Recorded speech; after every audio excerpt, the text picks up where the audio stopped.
សម្បុកត្រចៀកកម្មកម្ពុជានឹងនាំចេញទៅទីផ្សារចិនក្រោយចុះវិធីសាជាផ្លូវការជាមួយកយចិន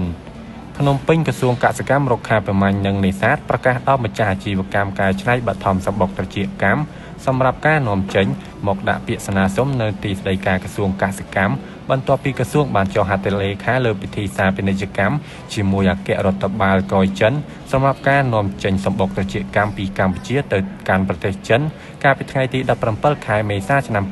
2025ក្រសួងបានបញ្ជាក់ថាបន្ទាប់ពីទទួលពាក្យស្នើសុំអង្គភាពជំនាញនឹងចាត់ចែងធ្វើការត្រួតពិនិត្យនិងវិយតម្លៃគ្រប់ជំហានដោយអនុលោមតាមជនបទបច្ចេកទេសពាក់ព័ន្ធដោយមានការកំណត់ក្នុងពិធីសារដើម្បីសម្រួលជាមួយភាគីកយចិនដើម្បីនាំចេញកិច្ចព្រមព្រៀងនេះគឺជាជំហានសំខាន់មួយក្នុងការជំរុញការនាំចេញផលិតផលក្នុងស្រុកដែលមានតម្លៃខ្ពស់និងរីកចម្រើនផ្នែកសេដ្ឋកិច្ចជនបទរបស់កម្ពុជាគូបញ្ជាក់ថាផលិតកម្មសម្បុកត្រចៀកកម្មនៅកម្ពុជាភាគច្រើនផលិតនៅខេត្តជាប់មាត់សមុទ្រដូចជាខេត្តកំពតខេត្តកោះកុងប៉ុន្តែសក្តានុពលសម្រាប់វិនិយោគបន្តបានផ្លាស់ប្ដូរមកខេត្តភូមិភាគកណ្ដាលដូចជាខេត្តកំពង់ធំខេត្តជុំវិញបឹងទន្លេសាបខេត្តស្ទឹងត្រែងនិងព្រះវិហារវិញ។